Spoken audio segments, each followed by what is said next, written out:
But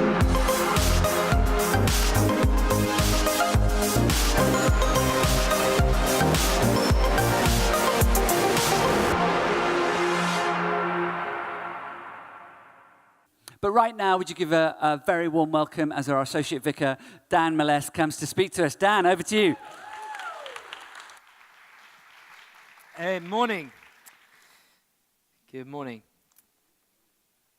I wonder, do you find it easy to forgive? Forgiveness is supposed to be one of the hallmarks of the Christian life. It's supposed to be one of the marks of the characteristics of the church. And nearly everyone thinks that forgiveness is a lovely idea. Until that is, you have something to forgive. At that moment, it's like it transforms from this lovely thing you associate with flowers and motivational memes into this giant grizzly bear that feels almost impossible to wrestle to the ground. It can feel impossible to forgive. And yet, it is essential to everything that we value in life. It's essential to friendship, to romance, to leadership, to our own sanity.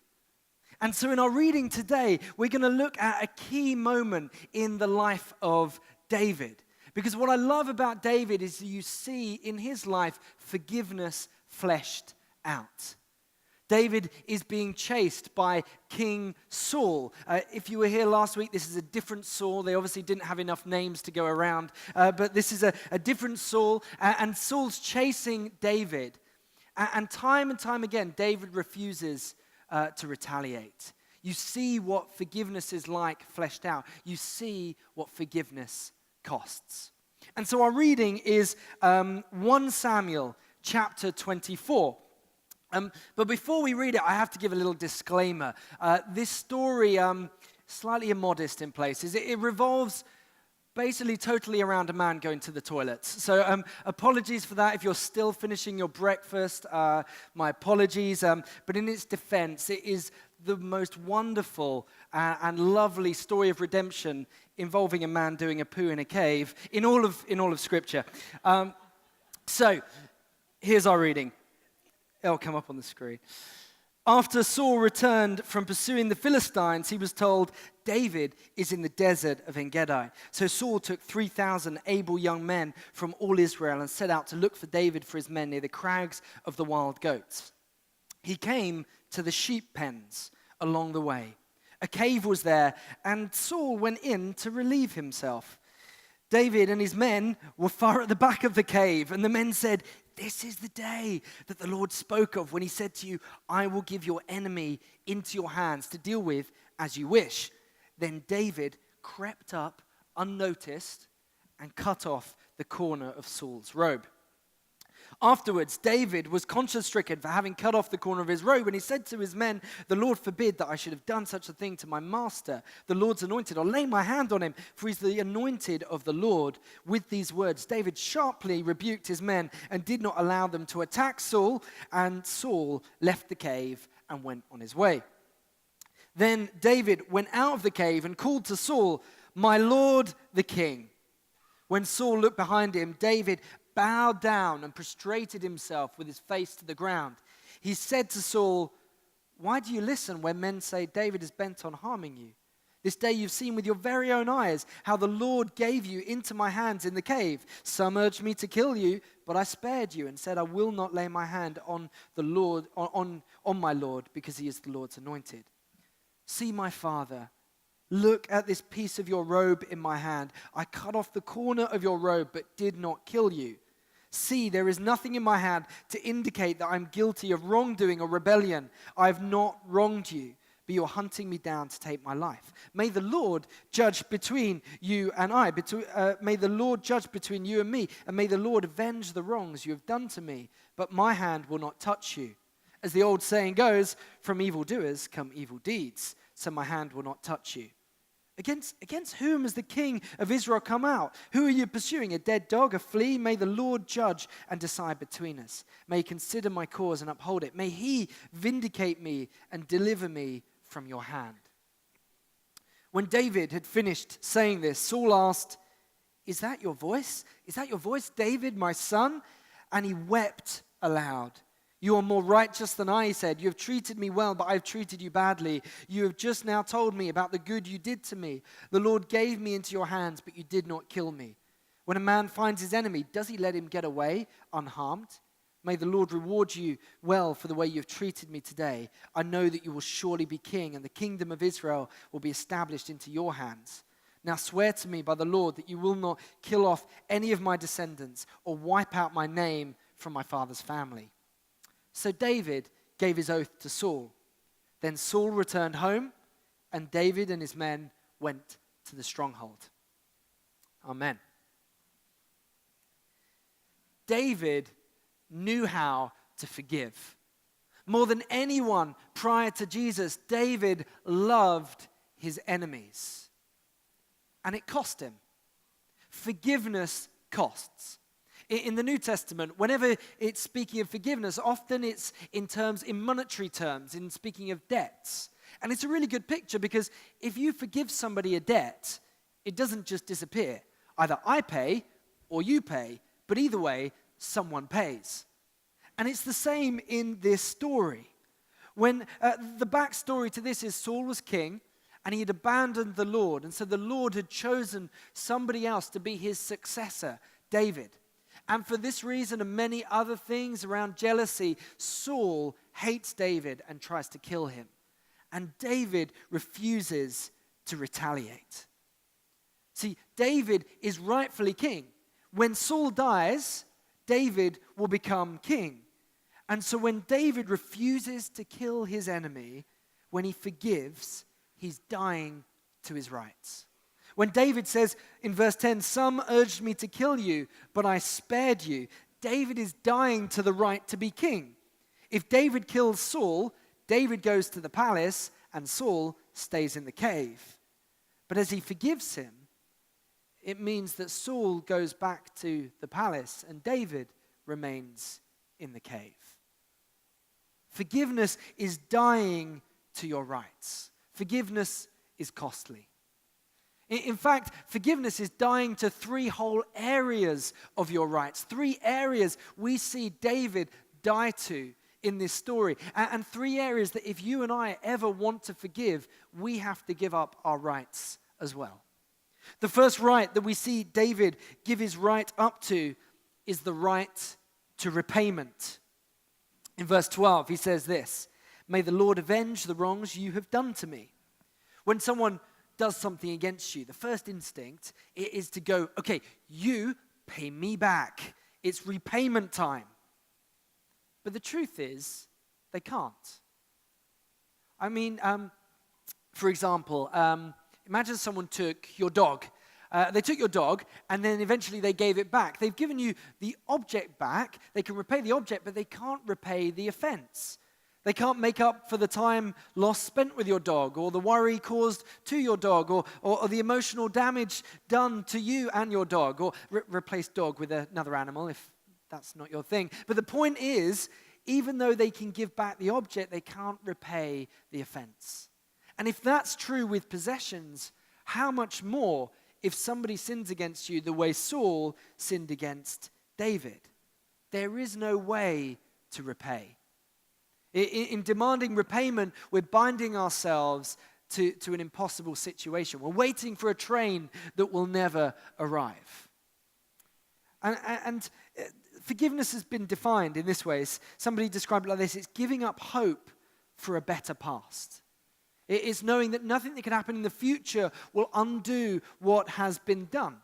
Because even if they did repay you, it was yours anyway. It's not a bonus.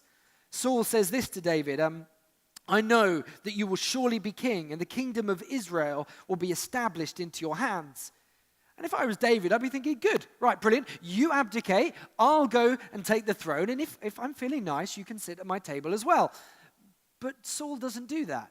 He's not willing, as we see later. He's sorry, not sorry, as we'll see in a few chapters later, but he's not willing to do it. But even if he had, it was David's anyway. It's not a bonus, it's what he deserved in the first place. There is no way to repay. David dies to his right to repayment, and he's released from a burden that the person who put it on him could never take it from him. And instead, he looks to the Lord to repay him, because the Lord can. David dies to his right to repayment. The next right that we see him die to is the right to revenge. So the first instinct is, oh, you repay me. And then if that doesn't happen, it's like, okay, I repay you. Revenge time. We have this slightly comical scene here. Saul needs the toilet, and out of all the caves he could have picked, he picks the cave that David and his men are hiding in. You know, they're at the back. They're like, shh, oh my goodness.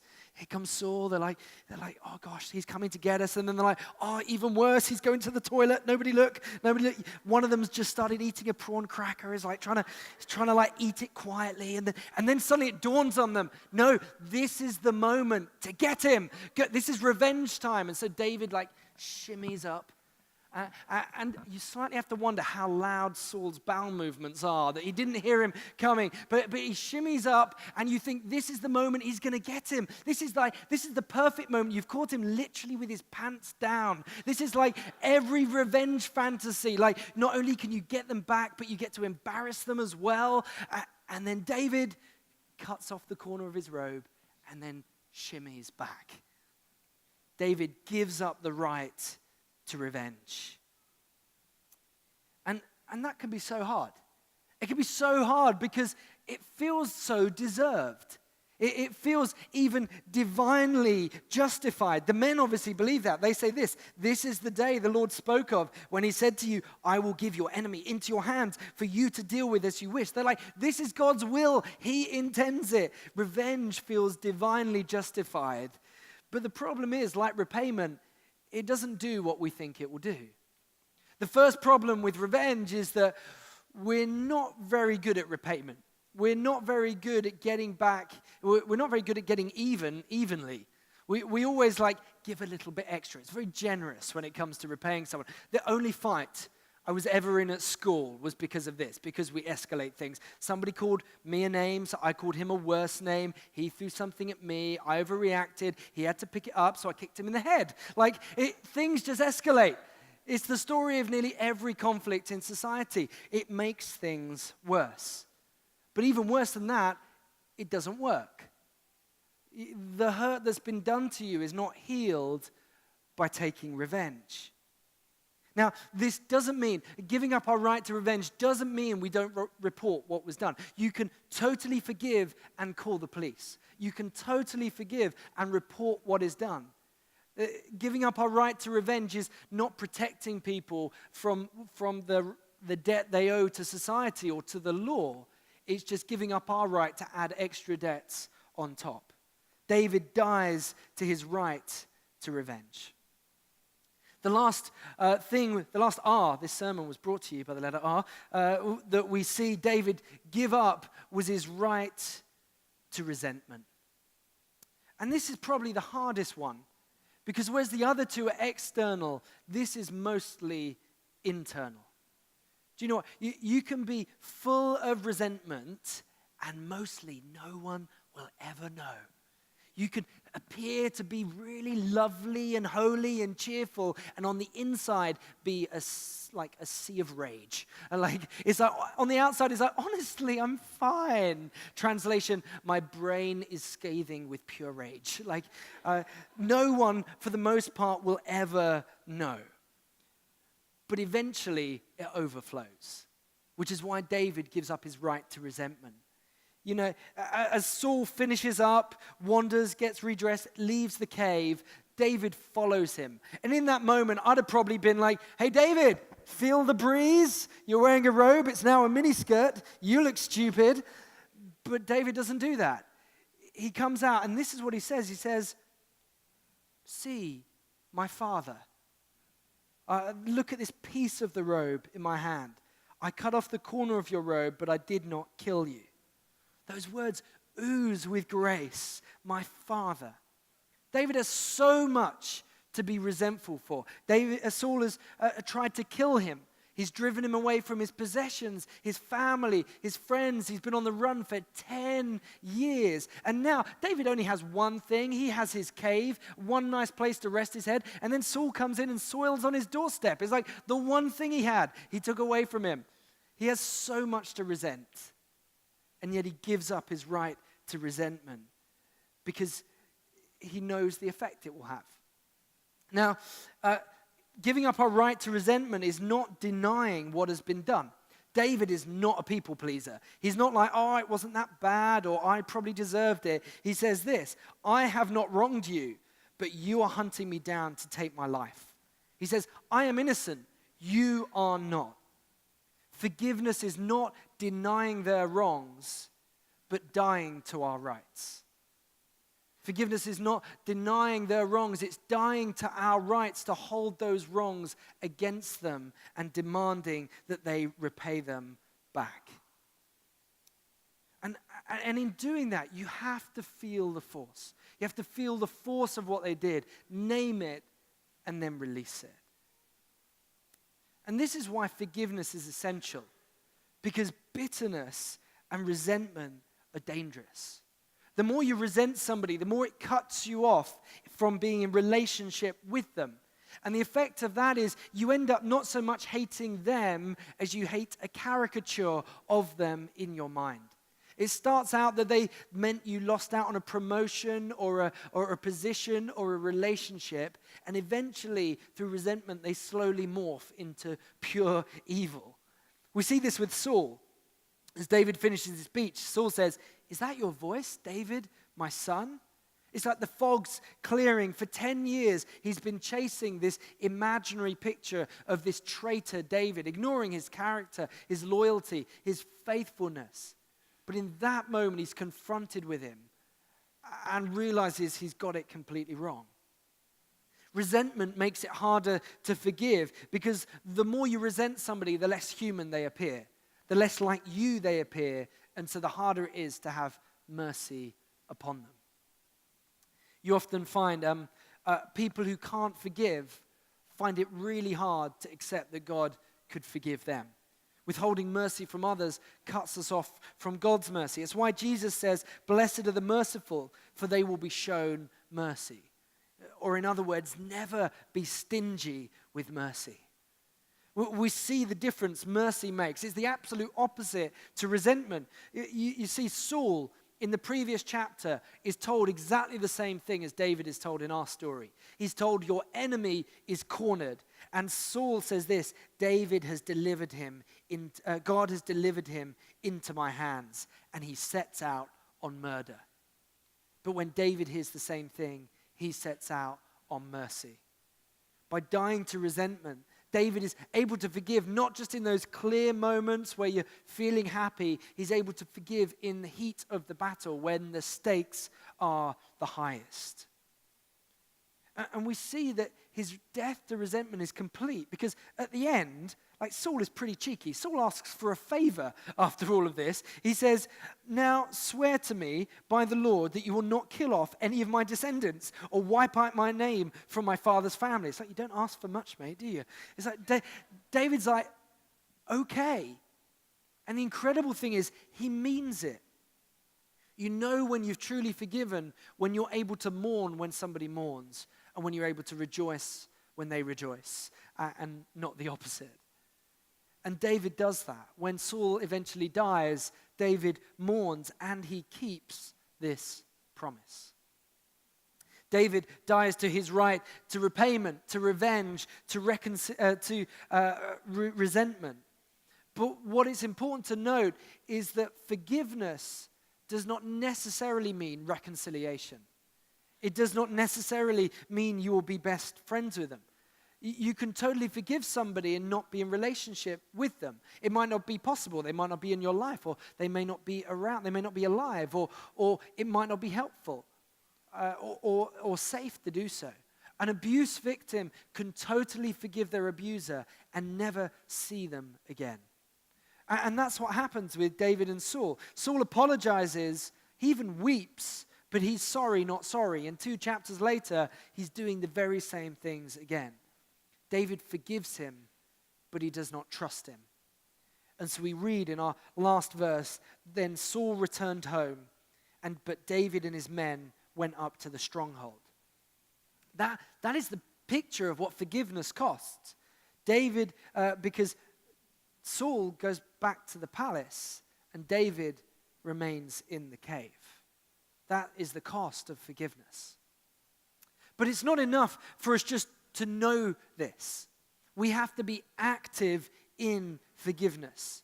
In the same way David wouldn't kick Saul off his throne, Jesus will not kick us off our thrones. He honors our choices, and he waits for us to yield our will to him, to choose to forgive.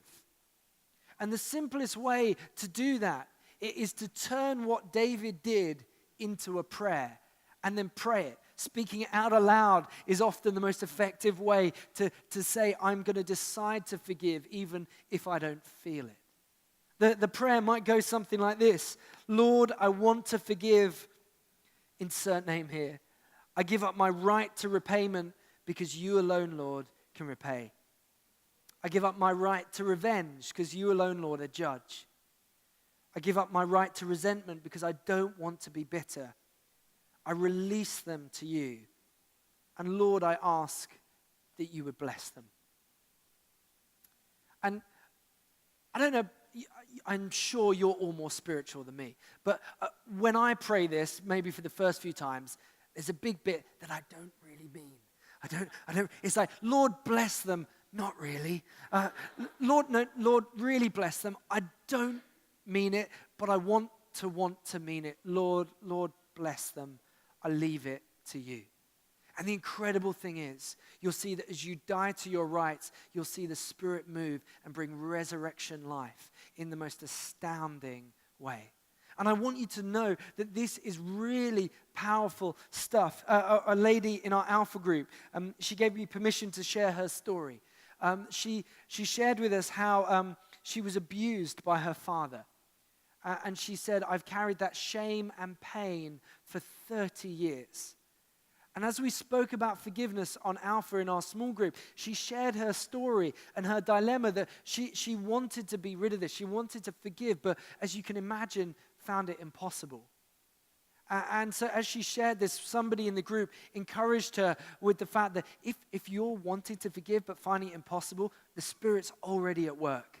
That's a sign that the Spirit is already pulling you into what he has for you. And then we shared with her this prayer. And she prayed it a few times over the next week. And the transformation, even in that short time, was visible. It was incredible. And then on the Alpha weekend, she asked to be filled with the Holy Spirit. And her friends prayed for her, and she was filled in the most wonderful way. And this is what she said. She said, I have carried pain in my heart for 30 years, and it is gone, and now there is joy. The Lord wants to set us free to forgive.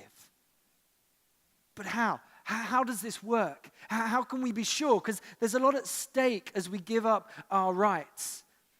See, forgiveness works because grace changes everything.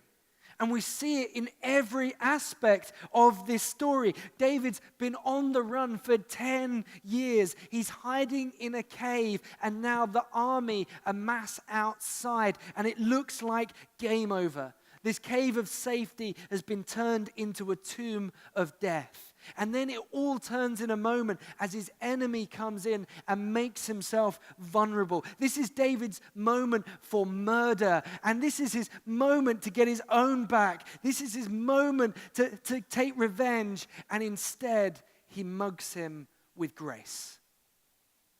Saul gets totally mugged by grace. He deserved death, but he got life. He deserved to die in that cave, and instead that evening, he dined in a palace. Saul set out on murder. David sets out on mercy and mugs him with grace. And there is nothing Saul can do to stop it. There's absolutely nothing he can do. David is totally transformed from being a victim to a victor. He was weak and hunted, and now he's this powerful dispenser of grace. Saul isn't even aware it's happening until David tells him. David comes out of this cave that was supposed to be his tomb and is now his pulpit, from which he shouts grace at Saul and then waves the torn robe as a flag of the judgment that has been passed over, and it changes everything. Grace transforms him. In that moment, David is more kingly than the king. grace releases him to be who he was created and called to be. And the way David is able to do this is he has got the perspective right. He has got the perspective, and he keeps repeating it time and time again, that the Lord will sort this out. We can trust God to sort it out. It's a lesson he learned as a young boy. And it's just beautiful that this whole story is set in those opening verses among the sheep pen. This is where David spent his youth as a shepherd. It's where he learned everything about leadership. It's where he learned that you can trust the Lord.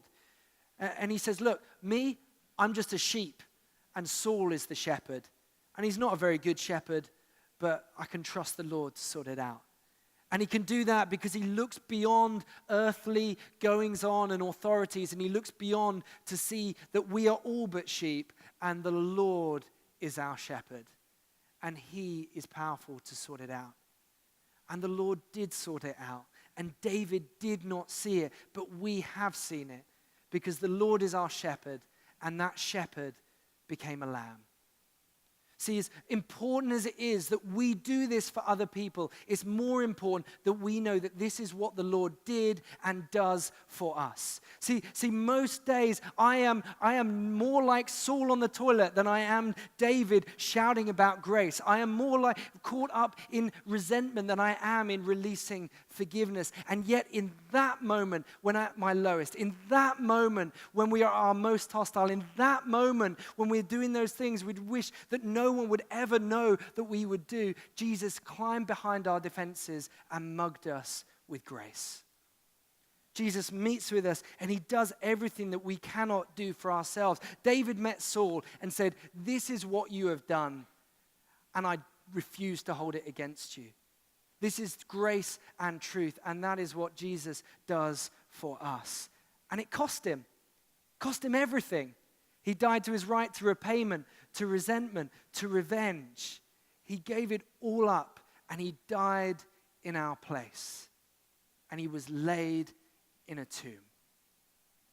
But then, like David, in an even greater way than David, appearing at the mouth of the cave, Jesus rose from the dead and appeared at the entrance to his tomb. And in that moment, you can know that you are totally forgiven, that you are being transformed, and that you can forgive.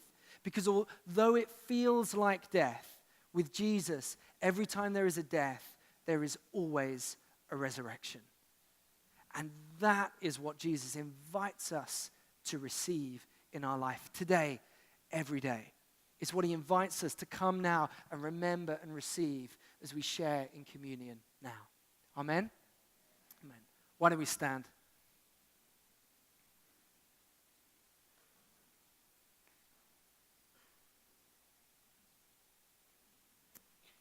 I'm just going to pray that prayer again.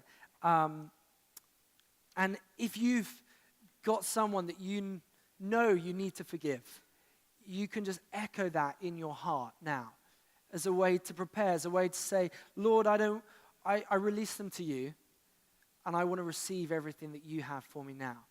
And then as an act of the will, see coming to receive communion as you're saying, Lord, this is what I'm doing, even though I don't feel it maybe. So I'll pray and you can echo this in your heart, and then Miles will lead us. Lord, I want to forgive. I give up my right to repayment because only you can repay. Lord, I give up my right to revenge because you alone, Lord, are judge. And I give up my right to resentment because I don't want to be bitter. I release them to you, Lord, and I ask that you would bless them. And Lord, I now receive everything that you have for me. Everything that you died so that I could have. Amen.